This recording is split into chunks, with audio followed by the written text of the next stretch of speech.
Hello, તો અહીંયા હું બનાવું છું પનીર ટિક્કા. તો એના માટે અહીંયા એક દહીંનું પેકેટ લઈ લીધેલું છે અને એક પનીરનું પેકેટ લઈ લીધેલું છે.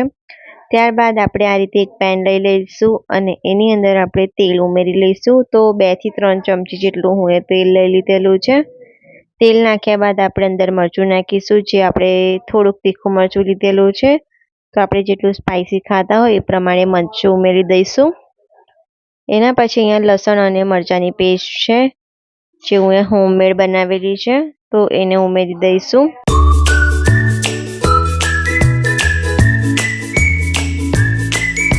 લસણની પેસ્ટ ઉમેર્યા બાદ આપણે થોડુંક ધાણા જીરું પાવડર ઉમેરી દઈશું. તો અહીંયા અડધી ચમચી જેટલું ધાણા જીરું પાવડર લઈ લીધેલું છે. ત્યારબાદ અહીંયા અડધી ચમચી જેટલી હળદર અને 1 ચપટી જેટલો આપણે સંચર પાવડર ઉમેરી દઈશું અને થોડુંક ચીલી ફ્લેક્સ બી લઈ લઈશું, તેને બી આપણે મસાલામાં ઉમેરી દઈશું. પછી આપણે સ્વાદ અનુસાર મીઠું નાખીશું થોડુંક. તો અહીંયા આપણા બધા મસાલા એડ થઈ ગયા છે. એને સરખી રીતે આપણે તેલમાં મિક્સ કરી દઈશું બધા મસાલાને. મસાલા મિક્સ થયા બાદ આપણે દહીં ઉમેરીશું અંદર. તો આપણે પનીરની જેટલી ક્વોન્ટિટી છે એ પ્રમાણે દહીં લઈ લઈશું. તો અહીંયા હું 3 ચમચી જેટલું દહીં લઈ લીધેલું છે. દહીં નાખ્યા બાદ દહીંને મસાલામાં મિક્સ કરી દઈશું આ રીતે. તો આપણું દહીં બી રેડી થઈ ગયું છે. દહીંને મસાલામાં સરખી રીતે મિક્સ થયા બાદ અંદર પનીરના પીસીસ ઉમેરી લઈશું.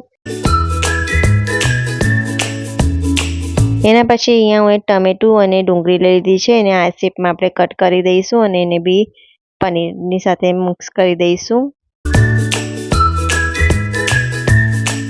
તો પનીરને મસાલામાં સરખી રીતે આ રીતે મિક્સ કરી દેવાના છે દહીંને મસાલામાં. તો અહીંયા આપણું મિક્સ થઈને રેડી થઈ ગયું છે.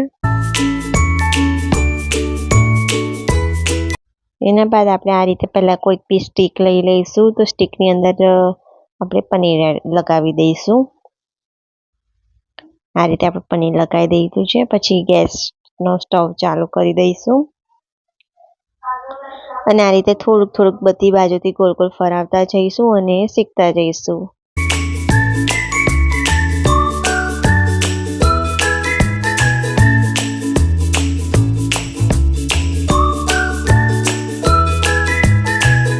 તો આ છે આપણી બીજી રીત. જે મારા પાસે આ ટાઈપનો સ્ટેન્ડ બી છે, તો અહીંયા હું આના પર બી ટ્રાય કરી જોઉં છું. અહીંયા પનીર મૂકી દઈશું બધી સાઈડ અને સ્ટવ સ્ટાર્ટ કરી અને એને ચાલુ કરીશું અને બંનેની સાઈડ શેકી દઈશું.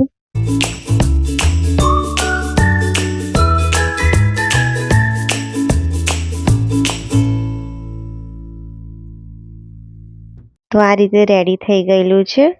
બધી બાજુથી સરખી રીતે શેકાઈ ગયું છે પનીર અને ડુંગળી બી શેકાઈ ગઈ છે અને એકદમ મસાલા બી મેલ્ટ થઈ ગયા છે અંદર.